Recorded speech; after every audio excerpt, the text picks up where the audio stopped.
Hello and welcome back to another episode of Midnight Mayhem. I am here with my two hosts as usual, I'm Bob and I love horror. I'm Leo and I love movies. and I'm Raymond, the other guy. So On today's episode, we have watched Barbarians.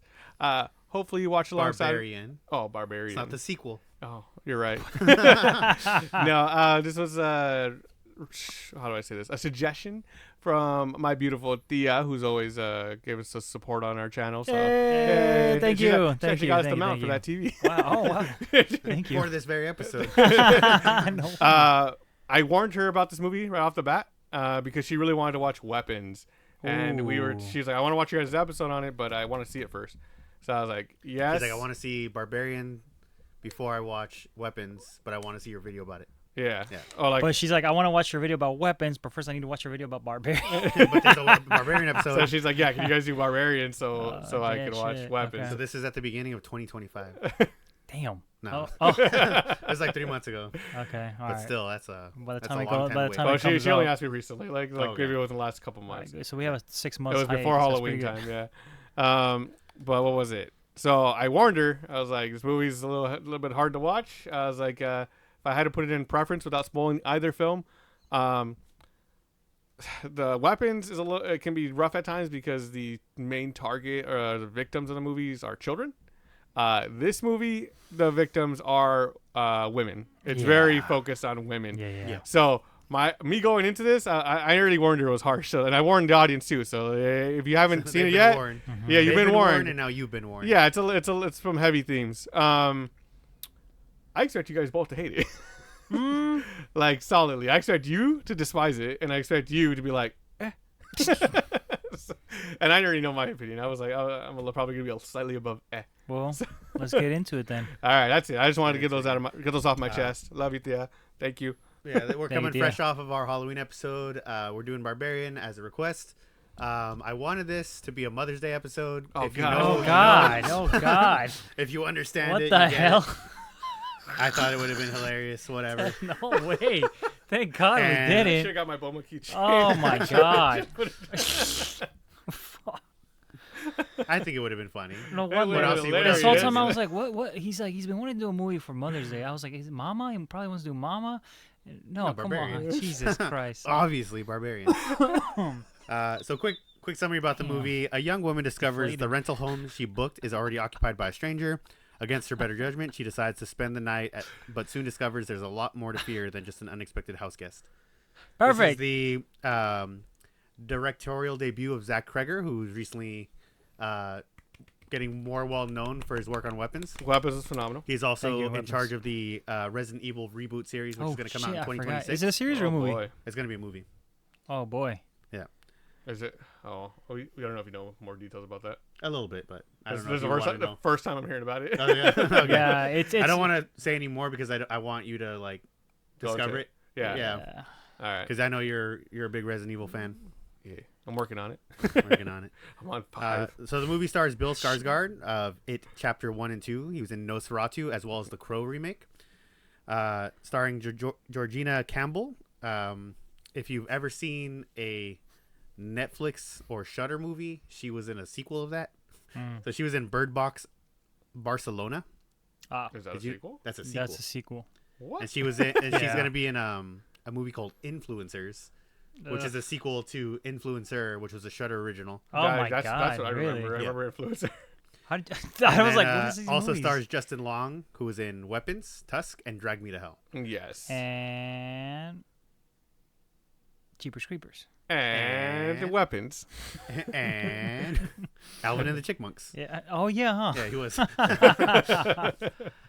So our ratings for the film. So let's see if Bobby's predictions come true. So I'd give it a 7.5. I saw it Crazy. 7. I thought you were gonna say like 4.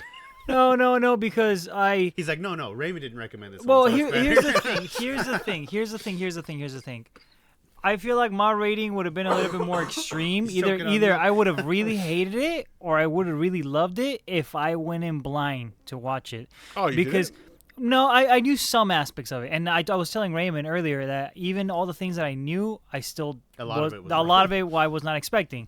So I went into it knowing that there was more to it than these two people renting out a Airbnb, right? I knew that there was a monster in the basement, and I knew that Bill Skarsgård's character wasn't the villain. That's all I knew. So in my head, I'm like, okay, there's a monster in the basement. Bill's character, like, he probably has something to do with the monster in the basement. So in my head, I was like, oh, he's probably keeping it in the basement, knowing that it's in the basement, so he's responsible for it being in the basement. I know I was way off. It's intentionally that way. Yeah. It's fun. Yeah, that's cool. I would give it probably a 7. Just because the movie is very slow to start off with. I am so surprised. I mean, I've seen this movie before. I saw it a year after it came out. Yeah, I did a blind watch of this. Yeah. I just put it on, and then I was like, I wanted to see it in theaters. Yeah. But at the time, my son was a newborn, and so I was like, I'm not gonna have time. And then when I finally did have a chance to watch it, when everybody was asleep, I was like, where is this going? Yeah. And then I was like, it took a while. Like, this is a horror movie. It took a while to pick up, and I was enjoying the suspense. I thought you would both hate that. I thought you it's because the thing is that I knew where it was going, so this whole time I was like, okay. But you weren't like, yeah, this is a rewatch for me, so it's you get whiplash, like when characters switch perspectives. No. There was one scene that like threw me off. There's a couple scenes that throw me off. Well, because it's like they do a lot of like quick changes, and there's some scenes that are like unintentionally funny. I'm like, oh, like that's kind of Zach Cregger style. Yeah. Yes. But there's one scene where you definitely see Justin Long's character's in a tunnel, and it shows that like first person perspective from him. I was like, that's kind of jarring. Yeah. But I was like, I could also see that being that same style of shot being used in the Resident Evil movie. Yes. There's a lot of.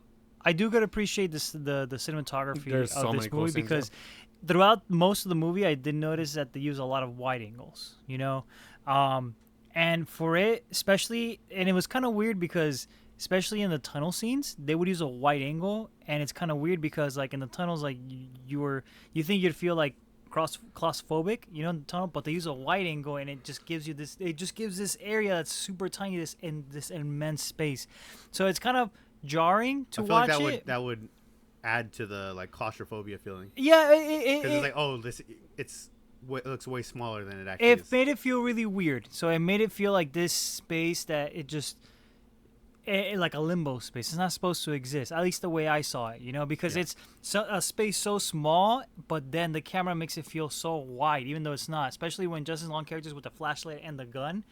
The camera was just like zoomed in on the gun, and then everything else was just. I don't think you saw the movie. No, when he points the what's called the flashlight and the gun, when he's like going through the tunnel.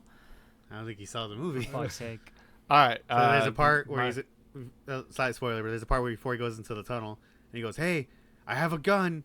Yeah. And then he goes to look for like a kitchen knife or something to defend himself. No. He didn't have a gun. At the end. At the very end. Yeah. The part that you didn't finish. So. Yeah. I give it a 7. A 7? All right. Okay. 7. So just to compare our scores to the scores of that of the general public. Here we go. Our IMDb score for this movie is going to be a 7 out of 10. All right. Which I think was all 7s across the board. You said 7 or 7.5? 7.5, but I mean. No, you're just like the. There's a lot of. I think you're fresh. Liked it more. You're fresh off of like Weapons. You're like, oh, Zach Cregger's an amazing director. Yeah, Zach, if you're watching. Thank you, Zach, for sponsoring. No, Mike. But no, and it's like it's kind of cool because I watched the first Zach Cregger movie that I watched was Weapons. Mm-hmm. You know, I didn't even see Nosferatu, right? So for me, noticing a lot of similarities between this and Weapons. About Nosferatu. No, wait, this wasn't Nos. No, that wasn't. No, that wasn't Zach Cregger's. No, that was was something else. Yeah, no way, dude.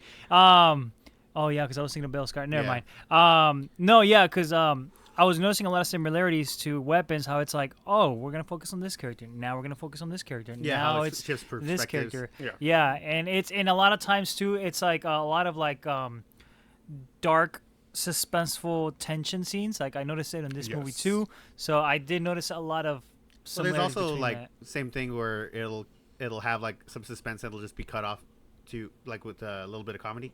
Right. Like when she sees the giant tunnel and she's like, no. It just cuts her sitting down. Yeah.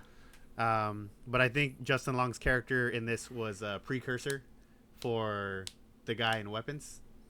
I'm listening. I forget his name, but what was his name?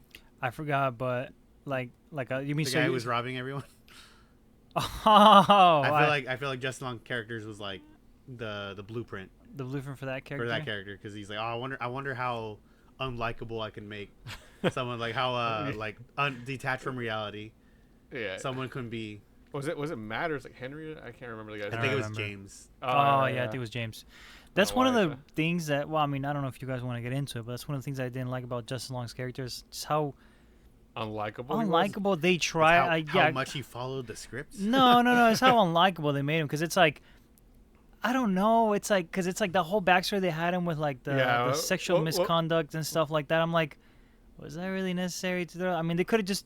I'll talk about that later on. We'll get to that point once we get. It was very serious accusations. Because people tell me that, like, my perspective can be woke sometimes, and I'm like, this movie feels woke. Like, no, because it was very serious accusations that he had. Oh, I know, but the and way he just played it off, and I'm like, is there something more to this? But that's how it feels. Though, like, it's like, we'll get yeah, to that. yeah. But anyway, with a budget of $4 to $4.5 million, this movie grossed $45.4 million, which is about 10 times its original budget. Awesome. That's awesome. That's super cool. If you guys are interested in watching the movie for yourselves, we do have it available on Hulu, Disney Plus, which is just going to be Hulu on Disney Plus. We have Fobo TV, Sling TV, Amazon Prime, Apple TV, as well as Fandango at home, all of which are going to require add-ons or an additional payment. Yes, sir. Would you recommend? I would recommend. Yeah, I would recommend. Like, recommend for those new to horror and expecting mothers. No. I would recommend because it's a little dark. It's a fun horror movie because it's a 180. You know, you start watching it, especially if you have no idea going into it. Like, if you're watching it, it's like it could very easily just be like, oh, I'm stuck at this Airbnb with this guy I don't know. He seems nice, and then he slowly just kind of becomes more and more unhinged. Yes. Right. Because it's an interesting concept to begin with. Like, it's like, oh, two people schedule the same Airbnb. You don't know who's the bad guy, who's not. You know what's gonna happen. So you're kind of could be a rom-com. And you get intrigued through that, and then all of a sudden, halfway through the movie, it just turns 180. You know, like the whole Airbnb idea gets thrown out of the window. Everything you thought was going to be part of the plot doesn't matter anymore. It does not matter whatsoever. Like, it just a whole entire new movie, you know? So I feel like it's recommendable because of that, just because of how fresh, I guess, you know? I think it's recommendable as a blind watch. It's super recommendable as a blind watch. You couldn't really describe this movie and do it justice. Without spoiling, you can't describe it without spoiling it, pretty much. I recommend pretty much all horror movies, but I would say I'd be picky about who I suggest it to because I feel like a lot of people can't handle it. Like, a lot of the subject matter and the suspense, especially like the early ones, they're more focused on building up tension, jump scare, and then story. Like, okay, what's the mystery? What's the mystery? Then switch perspective. Then it's a completely different character, very jarring, very like. Almost opposite to our main character, who our original character was. Yeah. Then the stories collide, and then it's just like a creature feature. And it's like, I was saying, because he was like, oh, like I know Bill Skarsgård is in it, and this is after like chapter 1 and 2. Yes. Right. And all that, and I was saying, I think Bill Skarsgård in this movie is basically the Drew Barrymore of Scream. So it's like, oh, let's get a big name attached. Let's get a big name attached to this movie, and let's subvert expectations. Everyone's gonna think he's gonna be the bad guy because.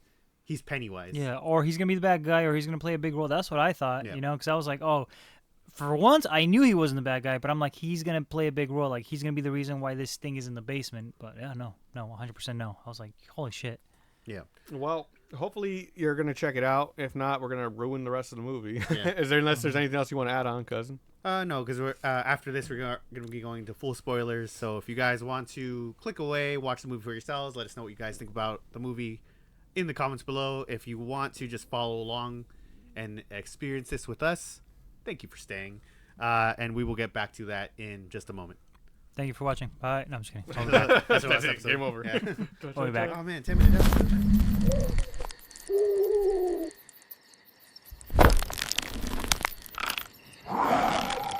All right. This is going to be your final warning for spoilers. Let's get into it.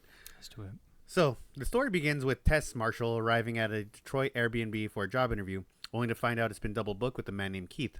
After a series of unsettling events, Tess discovers a hidden room and a subterranean tunnel in the house. When a deformed feral woman murders Keith, the narrative then shifts to the house's owner, AJ, a disgraced actor who has come to sell the property. He, too, is captured by the woman and thrown into the pit where he finds Tess. So just right off the bat, because I thought the movie, I was trying to remember the movie, and I was like, oh, like she's gets the interview, right, and then she drives over, and then she gets into the house and all this stuff, right? No, the movie just starts off with her pulling up to the Airbnb. Right. Yeah. And that was a little jarring for me. I was like, oh, this feels a lot like Weapons. Like, just the way they were shooting the house, like, from the car. Oh, yeah. No, there's a lot of scenes from this movie, like, when she comes back from the interview and the homeless guy's running from afar. Like, you see him running. I saw that. And I was like, oh, this is... That's one. Yeah, I was like, I can see the similarities to Weapons. Like, it's cool, you know? But she basically wakes the guy up who's there, and he was like, hey, like, what? Like, you just woke me up. Like, what's happening? She's like, oh, this is my Airbnb. Like, I booked it. And he's like, okay, well, I don't know what's happening. Did you just want to come inside and, like, let's just figure this out? And she was like, no, like, I don't know you and all this stuff. And, like, for the most part, he's pretty understanding. He's like, hey, like, I get it. He's like, you know, but, like, I'll make you some tea. You know, like, just, you can spend the night here, like, and then we'll figure it out in the morning. And she's like, I guess, you know? And I like how understanding he was. Where he was like, hey, I noticed you didn't drink the tea I made you. Like, if you thought I put something inside, like, I could make you another cup. You could watch. Or, like, we have this wine that was like a gift. Yeah, I didn't open it. I was going to have you open it. Yeah, just to make... Which is... It makes sense, but at the same time, in my head, I was watching, I'm like... That's what a killer would say. You know? Who is this clown? He's pretty smart. He's holding a red balloon. Yeah. As a guy, one of the hardest things is trying to convince yourself, like, when you're trying not to be creepy, but you come off as creepy. Yeah, exactly. That's like the worst because it's like there's nothing I can do to fix this. So I'm just gonna leave. It's like, and when I'm it's walking home late at night and I see a girl scared. Like, I was like, oh, I'll just walk with her. And they're like, why are we both running? No. I remember when I used to one of my older jobs, we were walking. They asked me to walk one of the girls to the car, and I was like, okay, yeah, no problem. I don't mind. Because they had to park all the way in the back at the parking lot, and security wasn't available to escort them. So yeah, I'll walk you. I was like, oh, do you want to wear my jacket? It's freezing outside. And she's like, no. And I was like, oh, okay. Well then, I'm not gonna wear my jacket. That's literally what I said. So I hung my jacket. She's like, why aren't you gonna wear your jacket? I was like, because I would feel weird about being warm. Like, it's so toasty in here. Like, sucks for you. Yeah, I was like, because it feels awkward. Like, I was like, I don't know, man. I was like, whatever. I remember a while back too. Like, I was driving with the friends, to a friend's house, and it was late at night. I think he was driving me home, but like, there was this girl that was walking by, like, I think a street, but it was really dark, and it was like 2 a.m. And then my friend's like, oh, dude, like. I should see if like she wants to ride home. Yeah, she wants to hitch a ride because it's late at night and like she shouldn't be walking around these areas at night. And like I was like, dude, I don't think so. That's not work. You're not thinking about the optics. And he pulls over. He's like, excuse me, ma'am, do you need a ride home? And I was just all like looking down, and she's like, no, I'm good. And then like she just running. Yeah. No, and then she like you notice that she got a little distressed, and I was like, dude, just drive away. Like there's nothing you could do. There's nothing in this situation. I'll calm her down. He's like, I feel so. Hey, sweetheart, why don't you come in for a ride? No, he's like, wait, I feel so bad. Does she think that we're trying? I was like, no, dude, just forget leave. about it. Forget about it. Just drive. Like, there's not a situation and then right it's, now. One more unrelated story, and then we'll get back into it.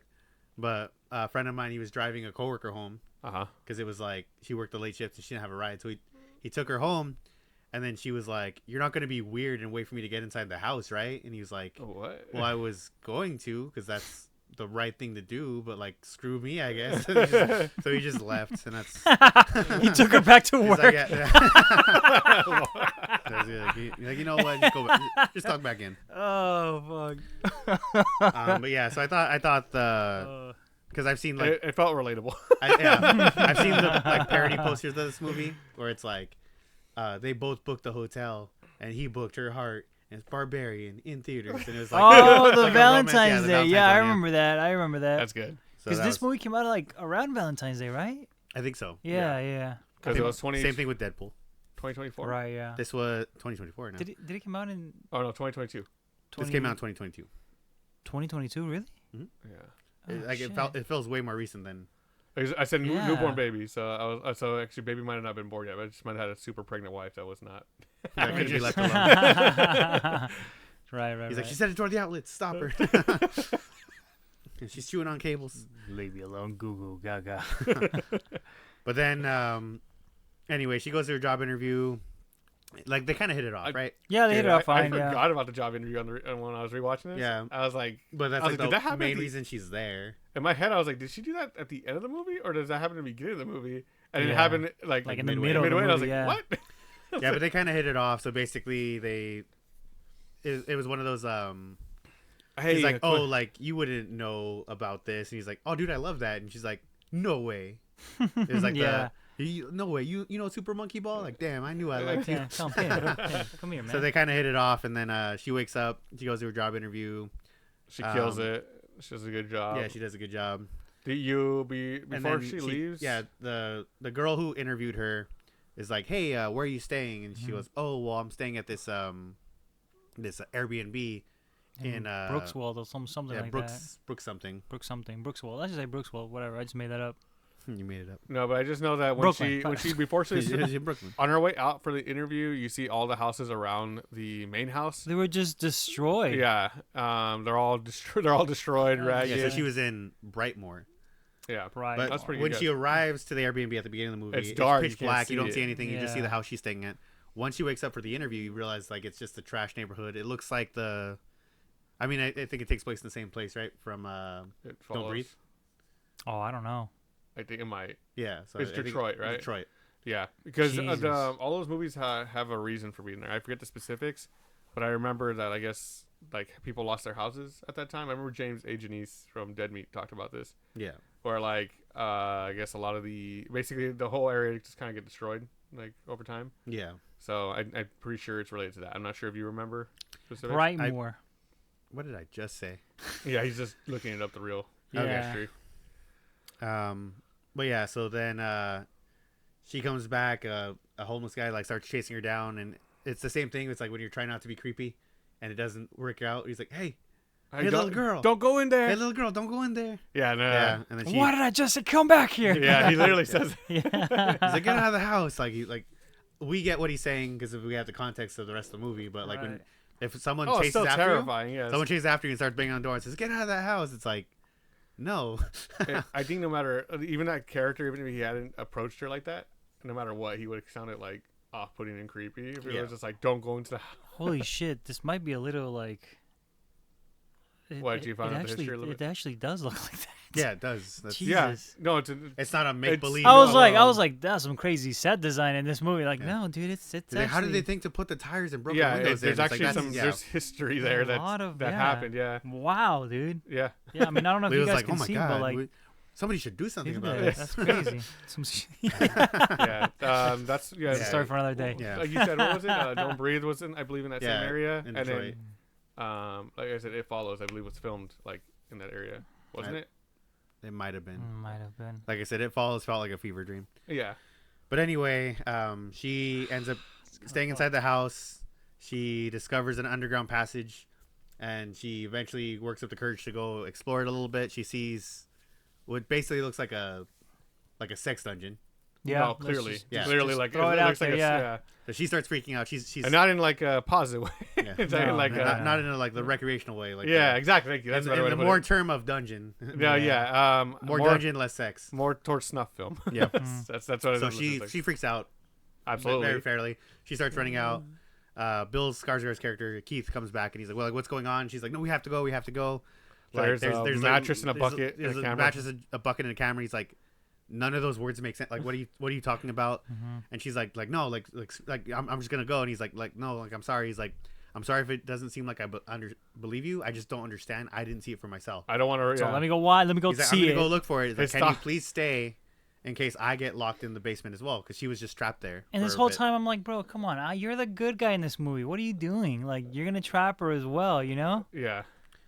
I was watching it and I was like, oh my god, she's dumb, because when she goes down there to look for him, I see the door slowly closing. I was like, oh my god, she's stupid. And then she sees it and she stops it and then she puts a door I was like, okay, she's smart. She's smart. So the same thing I saw, and I was like, come on, bro. Like, how many times you have to learn that door closes? He even told you stay up there so it doesn't close, and she goes in there. I'm like, come on, dude. Well, she blocked it up. Yeah, she blocked it. She didn't get locked in again. No, yeah. But she did, but not for a not different for that reason. Yeah. But so she tries to explore. Did you agree with his perspective on that? Because I was kind of felt iffy about it. Like, his reasoning made sense. like, oh, let me just go see for myself. But at that point, when someone's freaking out that bad, I think you just go outside and be like, I'll fine, we'll call and let them investigate it. Yeah. Yeah, I would have been like, actually, yeah, good luck down there. I'm just gonna go call the police, and that's the end of that. Because it very much felt like, oh, she's a woman, she's overreacting. Like that's crazy old Tess. That's how I felt when you watched that scene earlier. I just said on my second watch, I was like, I guess like. I don't know. I felt like for a majority of the movie, he just didn't understand what was going on. Confused Bill Skarsgård. Yeah. The first quarter of the movie. Yeah. I continue. I was just curious of your perspective. Yeah. So she goes down. She starts to look for him. So she sees the sex dungeon, and she notices there's another door. Right. So she goes down the door, and there's even more like to this underground full passage. Tunnel system. Yeah. So she goes down there. She's looking for him. She eventually finds him, but he's freaking out, and she's like, "Hey, we have to go. We have to go." On that part, I think that was one of the biggest, I guess, like jump scares that I had in the movie. That really shook up because when she's walking in the dark and you see him just crawling real fast, I was like, "Oh shit!" That got me. That got me. That got me. I was like, "Oh shit!" You know, that was a good. Yeah. That was a really good jump scare for me, at least. But then she was like, "We got to go," and he's like, "No, we can't go that way. Like that's where they are. Like something bit me." He's like, there's somebody over there. From over there, yeah. But she was like, he's like, let's go this way. But like her thing is made way more sense than him, because she was like, this is the way out. Like it's one straight tunnel. Yeah. And he's like, no, like there's somebody over there. He's like, she would have seen if there was somebody over there. Yeah, I just came from there. Yeah, like I was just there. And then that's when Big Mama runs down the hallway, grabs him, and then starts bashing his skull in. That shit was crazy. And we're introduced to AJ, and we find out his problems. And what he's got going on. I'm not gonna lie, this is actually my favorite segment of the movie. I hated this segment. Oh, not AJ. I'm sorry. The one after this. Keep going. Okay, yeah. So we find out his name was AJ. I just did Jake Long. Yeah, we just Long. Yeah, I know. Jake Long, American Dad, American Dragon. Can't tell. I don't sleep enough anymore, guys. The American Dragon. I like at the end of the movie where he fights him, he's like, dragon up. And he fights him Dragon. But you find out like he's got issues or whatever. Yeah. He comes off as like a scumbag immediately. Yeah. He's got problems. And they're basically like, hey, with everything going on, you basically lost your income. You're going to have to sell some properties. Yes. And he's like, well, I'll just sell the Michigan property. He's like, well, that's not worth a lot. It's like in a really bad neighborhood. It's not going to get anything from it. But he travels to Detroit to go sell it, and he gets another phone call. He's like, hey, like, where are you? He's like, oh, I'm in Michigan. He's like, Michigan? Like, you shouldn't have left the country. He's like, what do you, like, I'm not arrested. And he's like, well, like. You might be. You might be. He's like, it looks bad if you flee the country. He's like, well, I'm not on vacation. I'm not running from the law. Like, I'm liquidizing. Like, I have to sell something. Yeah. Otherwise, I'm going to go homeless. Like, I'm going to go broke. And he goes there. He discovers that people were at his house. They got all the luggage, the toothbrush, all that stuff. And he's like, that's weird. The thing that bothered me the most was like the property managers. Yeah. Where they were like, oh yeah, nobody's there. And it's like, what the fuck? Like, you should have records of the last two people that are there. Like, at least checked out. They were double booked. They never checked out. Exactly. So it's like, so that means that the Bill's character and her character, like, they had no records of them being there whatsoever. Then. Yeah. That's why the property was rented out by two different websites. I guess. It was. Yeah. Okay. So they both failed. They both failed. Yeah. Both failed. Yeah. I think the whole setup for that first half was so good. The fact that they're double booked, the eeriness of the situation. Yeah. You don't know. You're like, what is going on? Yeah. It's the scene from Always and Sunny where it's just like, oh, well, like you can't just go on like she could go out in the middle of the night, but of course she's not going to because of the implications. Like, of course she's gonna stay in the bed. Yeah. And of course she's gonna stay in the Airbnb because of the implications. It's like, you keep saying that word, implication. Like, what do you mean by that? It's like, oh no, I'm just saying, like, she wouldn't say it. Because of the implication.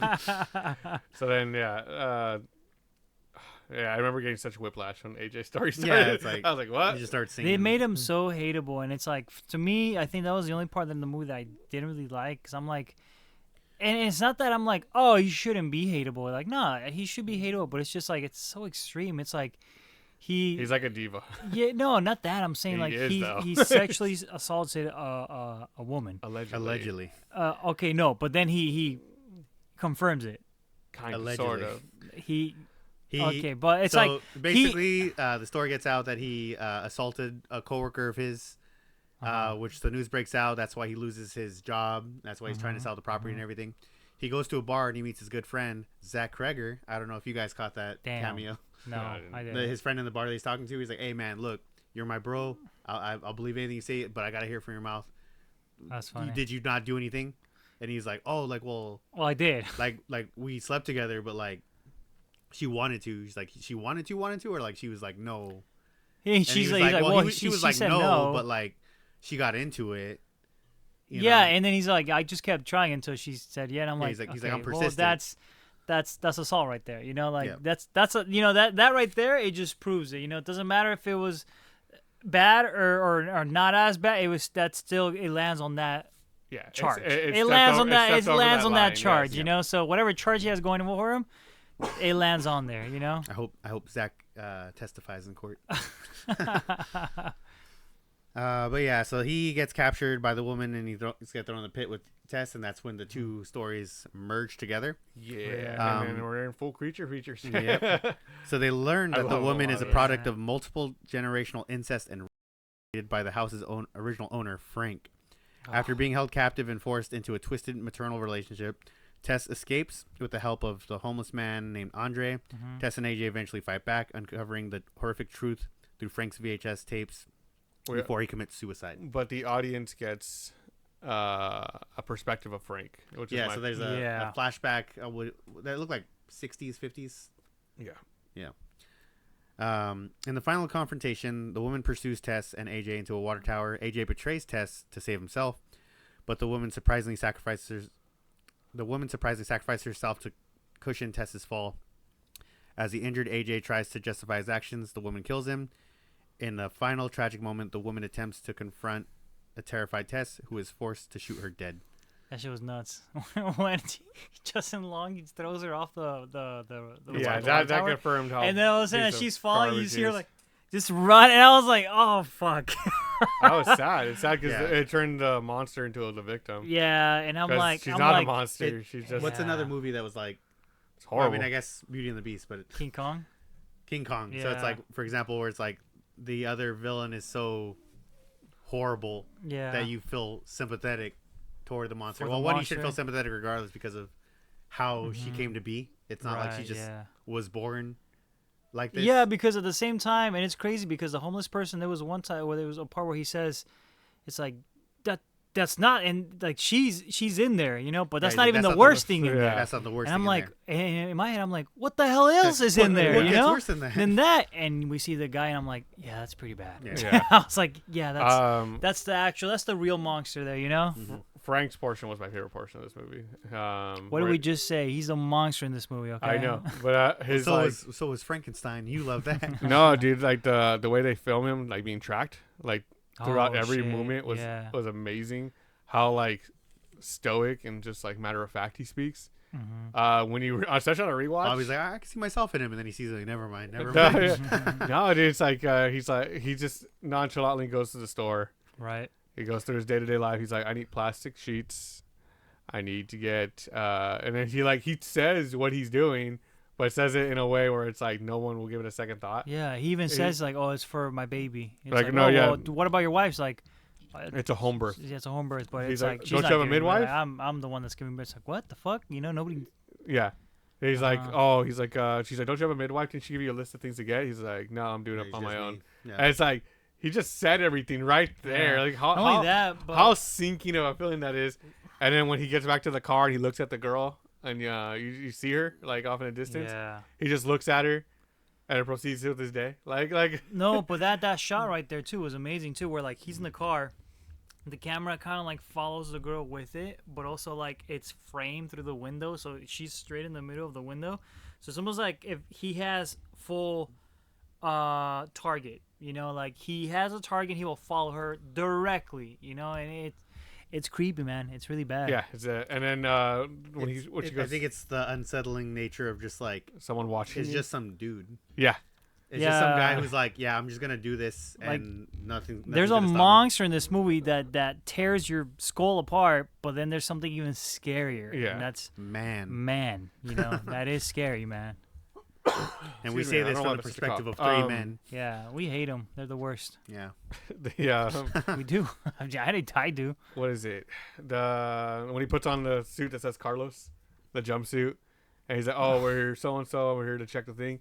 And all he does is go up, runs a faucet, and unlocks the window, and then just goes back downstairs. Like, all right, have a great day. Like, and then leaves. Yeah. And it's like all of that is horrific. Because it's so simple, and I didn't get that until after. I was like, "What the fuck did you just?" What was the point of that? But all he does is unlock the window, so you can come back later. And I'm like, it's like God. in a more fantastical movie. You'd have like the collector, right? Mm-hmm. And this one, it's like I'm gonna go in and I'm gonna abuse people. Oh yeah, and that's what I think. It's the same thing. It's like scarier because he's someone who can exist. He's someone who's a real. Yeah, that's horrifying. Things like in this our do Halloween happen. episode, when we were horrible. talking about Kid Print. Yeah, I was like, the Kid Print segment was my favorite because it was the most horrifying because of how real it could be. Mm-hmm. So in that sense, this movie was more horrifying because of what is actually possible of happening. Yeah. What The true horrors of everything. We're gonna have to take a quick break, but we'll get back into it. We'll talk about our favorite parts, our least favorite parts, as well as some fun behind the scenes. And we'll be back.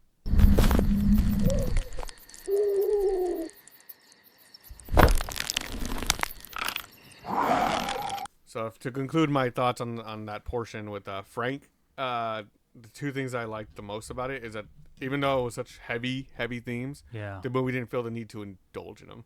Yeah. So the only thing you get is the implication. The horrible what's this AJ's horrified face of what's on the film, and you hear a little bit of it for like a second, and he's just like, "What is wrong with you?" Like you don't need to. Like, you don't just, need just to the titles alone. Yeah. Like that's just bad. Like It's also the same thing where it's like your imagination is gonna be way worse than anything. That Exactly. Like I felt really sick just reading the titles where it says like redhead puking, and I was like, oh, for fuck's sake! Yeah, like it's like one says pregnancy. Oh my god, dude! No, no way, dude. So then the other thing that's like the extra like cherry on top of just all the horrific portions of it is that you see the dress of the girl from across the street. Her sunflower like dress that she had. Fuck. It's laying on the all dirty and destroyed, like messed up. Oh my god! And it's like, oh god, like so. There's I don't know if it's an alternate poster or I think it might be a fan-made poster, but it's the same poster. Mm-hmm. It's her on top of the staircase, which real quick, I really like that reverse dolly zoom to just show the poster, like they got the artwork. I was like, I'm a sucker for that.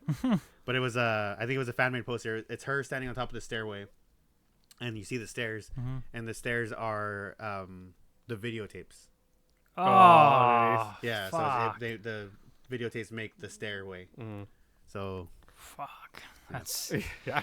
and I do agree with you because it's like for something so terrible because he's the real monster of the movie, but then Justin's Long character, it's like, oh yeah, I'm accused of that, but it's like I'm just gonna try to brush it off, and I'm like, it just felt really weird in a way, you know, like he could have had a whole different character. It's like, oh well, I owe that Airbnb and nobody has checked out with me, so I'm gonna go check it out, see what the hell's wrong. He could still be a douchebag, you know, like maybe, I don't know, an abusive husband or something, or like anger issues or going through a divorce, whatever, right?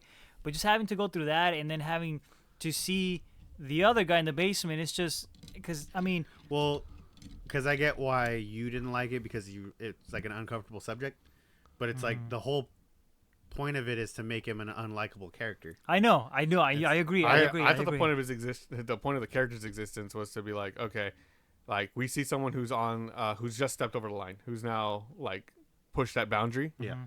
Versus someone who's so far past that boundary that like he's like, oh, he's disgusting, I'm not. Yeah. And it's like you're leaning that way. Like you're going in that direction. You're not any better. You're not any more of a better person. Because if you found someone worse, exactly. Exactly. So, and that to me, like even though he didn't kill him, he killed himself. But pretty much like even though like the monster itself, the guy was a lot worse than Justin's Long character, they're not that far off from each other, you know. Because if you put them down on paper, they're the same people. They're the same people. It's someone who was never called out for it. Like, exactly. Never bothered taking accountability for the horrible things they were doing. Yeah, exactly. And neither he was, but yeah, go ahead. Yeah. So did you guys have a favorite kill in this movie? I'll be honest. I could find one, but I don't. Most of the monster portions were so like whatever to me. To be honest with you, I got a favorite kill. I say it because I can't even think of one. Maybe Bill Skarsgård just because you see When like the homeless gore. guy's just talking, he's all like, "It's like the monster has never gotten in here." It's like, "The monster hasn't gotten in here ever." He just, he just breaks over, he grabs his arm, breaks it, and just fucking beats him with it. I was like, "That's fucking goofy." Like I couldn't stop laughing at that shit. I was like, I no get way. mad. That's saying it's like Zach Cregger does this really good thing where he'll break tension with comedy. Comedy, yeah. And that happened but he didn't big time in Weapons. He didn't do anything wrong. Like Andre didn't do anything wrong. No, He was trying to I help. know, bro. I see. I thought It's always those like, yeah. like why you gotta be so mean to the people? just like in Weapons, you had the gay husband, like he had nothing, or the principal too. Yeah. Like he did nothing wrong, but it's like he was just trying to do the he best got he could. one of the worst. That's why I thought you would like the movie a little bit less, is because it could be kind of mean spirited at times. But when she got shot, I remember I was pissed. I was fucking mad, bro. I was like, no way they fucking did this, you know? Especially when like and worst of all, since it's in a tunnel, you don't hear the echo of the bullet. It just, you know, like and I was like, so it's so sudden, and then you just hear on the floor, and I'm like, no fucking way did it. It's like such a middle finger to you, and I'm like, oh, yeah. So I thought I'm you so get glad. mad at that. I thought you get mad at the homeless person's death, and I thought you would get mad at the themes being so like. No, I mean it's all pretty mean. It's all pretty mean, but it's like I hated the themes. The homeless person was hilarious to me. Mean to be mean, but it's like, it works for this film because of its. Does it? It does. Like I said, because it cuts the tension. I can't laugh at the grandpa's head getting blown off. No, because they're like, Grandpa, wake up. Thanksgiving. Yeah. All right, I just wanted to bring that up. Yeah. Bro. But yeah, if I had to choose, I'd say Bill Skarsgård because it's I think it's so jarring. It just happens. And it sets the rest of the tone for the movie. We kind of brushed over it, but what about the cop scene? That was frustrating as fuck. Frustrating, but also like hashtag real. relatable. Yeah. No, I know, dude, and it sucks because it's like she's trying to run away, and like they see her and like, oh well, she's definitely from this neighborhood, and it's like, bro, you guys are fucking useless. Like, what are you guys even doing here? And even when she called the operator, the first. Because that's that scene. There's a scene prior where she tries to call the police because that's when she thought the homeless guy. And they go, oh well, we don't have anybody there, so like you said he left, and then she's like, well, like can you send somebody? He's like I said, we don't have anybody there. Have it's a nice day. And what a fucking useless lady, you know? Like it's so frustrating. But it's also a product of the environment. Yeah, that's true. No, you're right. But it's like this movie is so extreme because how many cops are you gonna have patrolling an abandoned area? Because in most horror movies you have the entity, which is unstoppable, and then you have the, I guess, police force that it's like, oh well, they're gonna do their thing, like, oh stop there, and they try to shoot, kind of like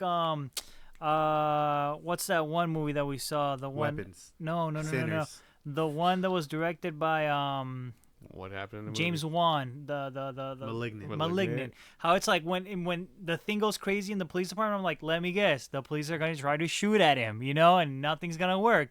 That's just police. The police. But in this one, you have the entity that's so powerful, and the police are just so useless, right? So they're both extremes from both sides. You just are left with this giant gap of nothing, and it's like. So that's where I say the themes of this movie, where it's like, how do I explain this? Systemic oppression.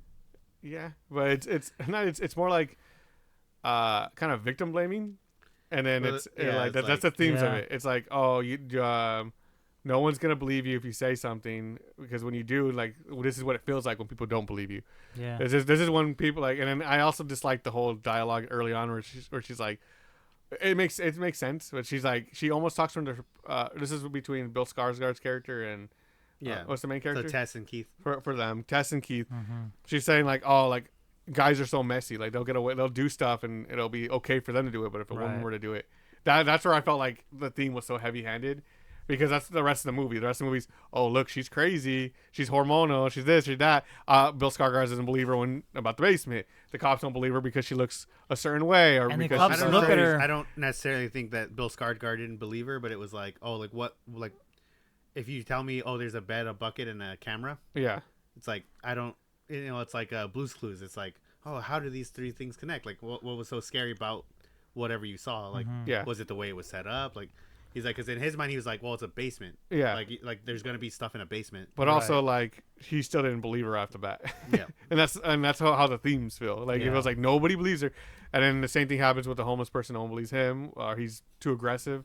Right. And then we get towards the end of the movie, and then what is it? Justin's character AJ is just straight up an a-hole. I feel it's very heavy-handed at times. That's also what kind of knocks this movie down for me a little bit, because I remember I was like, I feel like I'm getting preached at a little bit, but also this does happen. That's what sucks. It's like people don't believe people because it's like, oh, this is my friend. This is my friend of a friend. He wouldn't do something like that. And or this is my buddy. He would never do something so horrible. Yeah. And he tells his story. Like, well, I liked him in that one show. Like there's no way he's a bad guy. It's funny because it's just, everybody in this movie, like the person that you believe is the main character Tess, and you know her, so you're like, oh, you want them to believe her, but you're predisposed everybody to else believing her because of you're following her story. Well, yeah, of course. But what I'm saying, everybody else just like you just can't.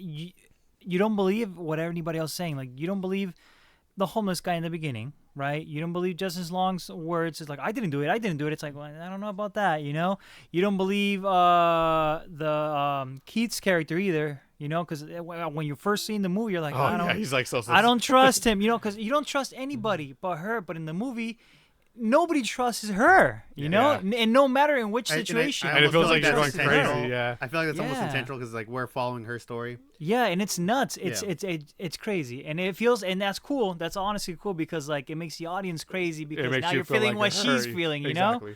It's like, what do you mean you don't believe her? Like all these crazy ass people, like you don't believe that. I don't believe them, but everybody else does. But so stupid.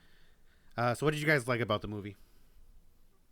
I would say besides like camera work, there's a couple jump scares that were effective, but definitely just the story. I would say the story's kind of harsh, but maybe like the plot literally twist. He's taking all my words right out of my mouth. Yeah, I agree. Like, put all the words on. Because it's like the story was interesting, but it's like I got to a point I'm like, ugh, it just it's a good story. It just has ick. It has a great start and a great story, middle, but you'll have to take a shower after you finish. Yeah. But honestly, I do gotta appreciate the 180 twist. It just turns the movie on its head, and it's like it's a whole different movie from that point on. Like, this is like 45 minutes in when it just switches. It's like now it's right. So like, horror movie. I knew about the plot twist, but even then I was like, whoa, holy shit, So I can't imagine the people that went into this blind. Like, they came out of the movie theater just like, what the hell did I just watch, Yeah. So I honestly, I wish I would have seen this in theaters. So I would have loved to see what my reaction was. I don't even think so much that you would wanted to have seen it in theaters. I think what you wanted was a blind watch. Sure. Yeah. But I don't think it's not a movie where you have to experience in theaters. But it's a movie you have to have not seen before. Right, and but I feel like it's because remember we went to go see Cabin in the Woods. You were there for that, right? Yes, I was there. You remember we went to it? I had no idea what was it about. Yeah, I went blind. So watching that and then coming out, I was like, this is one of the greatest movies ever, So I want to see what my reaction would have been if I would have gone blind, watch it with friends at the movie theater. You know what I mean? That's what I mean. I didn't expect to rewatch this movie anytime soon. I know I was planning on rewatching it at some point, because it's hard to forget the themes of the movie. Yeah. So I was like, I'll probably just rewatch it like in a couple more years from now. Yeah. I can see myself probably seeing it 2 more times in my life, but it's just too too dark and then too heavy-handed. So I'm like, even on the rewatch, I was like, all the suspenseful moments, I was like, I already know how things are gonna play out, so they don't have any suspense for me. I was more looking for like references to what's happening, and there's not very many, but there are a couple. Yeah. So that's it. All right. Does this movie remind you guys of anything? Any other movies we've discussed before or might discuss in the future? Are you saying that with something in mind already? No. I should know the answer. No, it's a question. We're just having a conversation here. It's a podcast. I feel like I'm being quizzed. Movie? And if you're wrong, we're stopping this now. Well, I want to say Alien Romulus kind of gave me some of that vibes. Some of the vibes. Yo. In what way? The baby being born. Baby being more or less an abomination, or the Barbarian. Yeah.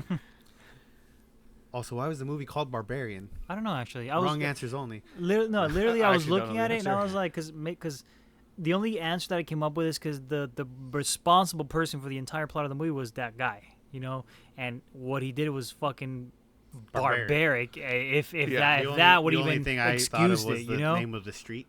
So Barbary Street. Yeah. It was like Barbarian. Could be. I know. mean, Barbary. thought The what he guy's said, barbaric as fuck. I thought like, I thought the idea was like, oh, the creature's a barbarian, but then you find out it's just a victim, and you just feel bad for. I don't even find the monster scary. I just find it sad. Yeah, it's And- a tragic tale. Yeah, and then It's like a Frankenstein almost. and then if I had to pick a monster, Yeah. it'd be Frank. But then I'm just like, he's barbaric, and I'm like, that's the only reason why I can see the name Barbarian. Yeah, and he's the only one that it's like it was because of his actions, you know, like he created this.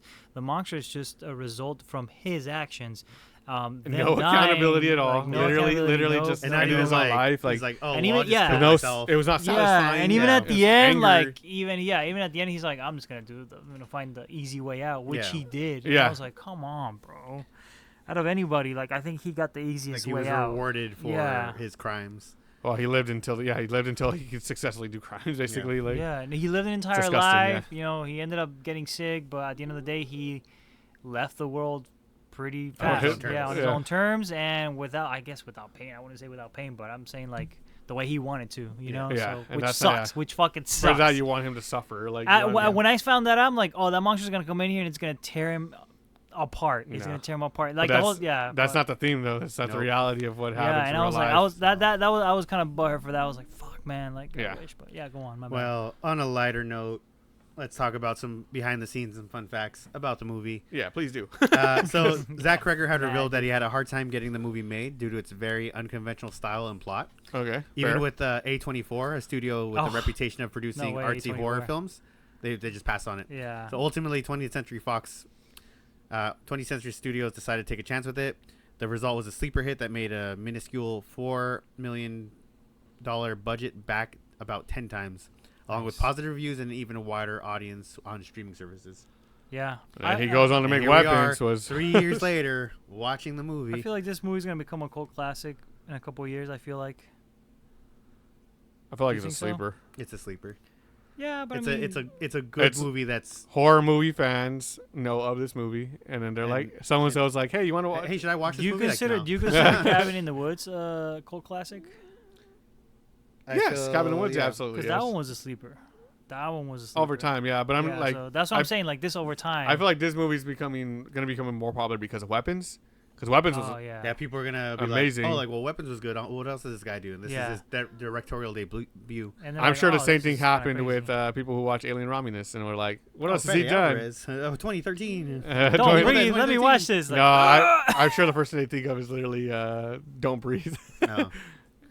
So anyway, Richard. Oh yeah, and "Don't Breathe." That also reminds Yeah, me of that's "Don't Breathe" and Alien Romulus. Is what Yeah. that reminds me of. Richard Brake, the guy who played Frank, shared a story on his Instagram attending a late night screening of the movie. Uh-huh. Noting that a particular group of teenagers sitting a few rows behind him were really into the film and they were terrified. When it was over, Oh, they were leaving the beautiful. theater using the flashlights on their phone when they accidentally caught his face. The teens recognized him from the movie. They screamed and they ran away in genuine fear.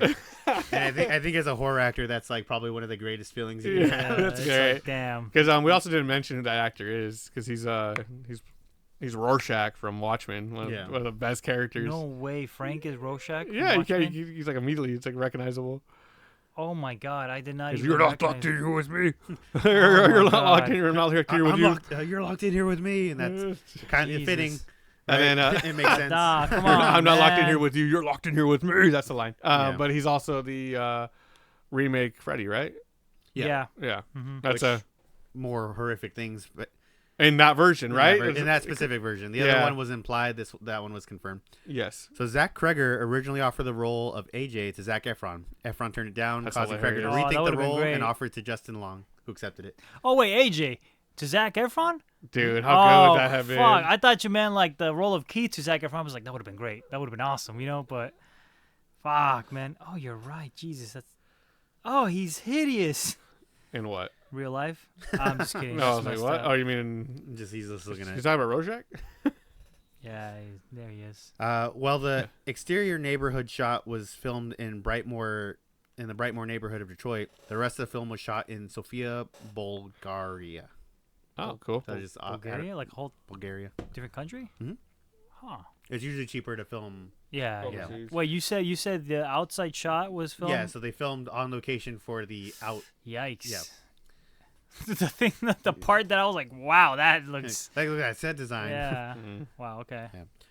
Yeah. The Hollywood Reporter expose on AJ is written by Kim Masters, who is a real-life reporter at the trade publication. In the wake of the Harvey Weinstein cases, she became known for breaking stories about men in the film and television industry who have been accused of sexual assault. Yep. Themes. Go for her. When Tess steps out of the house in the morning, there's an interesting bit of graffiti on the house across the street that says "Death from Below." Yeah, I did notice that. Which is foreshadowing. Oh yeah, obviously, yeah. I did notice that, and I was like, damn, these artists are pretty harsh. I was like, I get it, it's a bad area, but holy shit. It's probably a homeless guy. The film is set on 476 Barbary Street. The year 476 was when the barbarians invaded Rome. Director Kreger insists this is unintentional and purely coincidental. Yeah, BS. But just like Weapons. Yeah, just like Weapons, the thing with bro, Zach Kreger relax. is he's like, oh, like, it just happened. It's like, no, there's no way. That He's like, happened. there's a meaning, but also 7 hot dogs. it I don't just think happened. so. Like, Yeah. that's got to be on purpose. Yeah, no, at 317, AK-47, it's just a number. I was like, come on, bro. Yeah, you know what you're doing. You're a director. Give me a break. Although not officially credited in any way, filmmaker Jordan Peele had an invisible hand shaping the eventual story.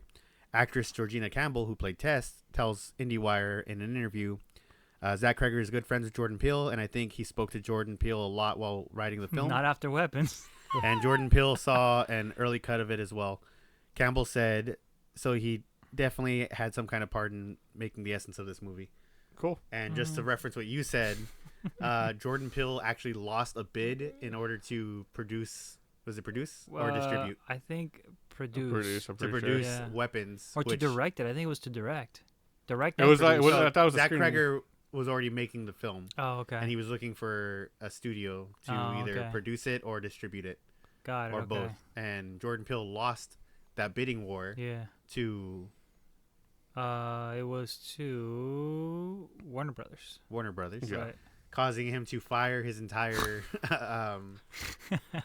well, it's like crazy, basically his talent his agency. whole publicist, yeah. So you guys had one job. I wonder if he's still mad.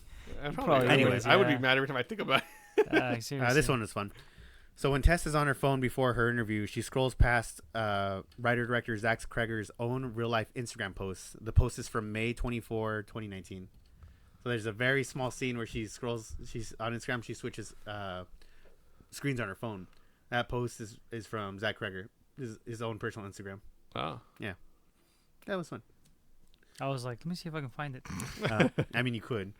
Should be there. The mother's hair on the bottle was initially a mistake.